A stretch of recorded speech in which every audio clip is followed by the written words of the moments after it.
خانم شبانا محمود اعلام کرد اقامت در بریتانیا یک حق نیست، بلکه امتیازی است که باید کسب شود.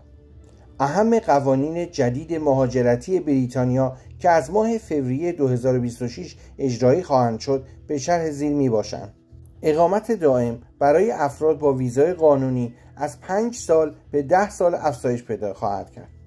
افرادی که با ویزای ازدواج 5 ساله هستند شامل این قانون نمی باشند. متقاضیان اقامت دائم باید زبان سطح A داشته باشند و هیچ جرمی مرتکب نشده باشند. به اعضای خانواده در صورت واجد شرایط بودن متقاضی اصلی به طور خودکار اقامت نامحدود داده نخواهد شد.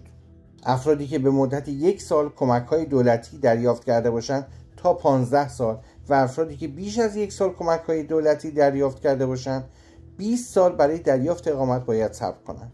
متقاضیانی که با ویزای توریستی وارد می‌شوند و همچنین اشخاصی که به صورت غیر قانونی وارد بریتانیا شدند تا 20 سال برای دریافت اقامت دائم باید منتظر باشند.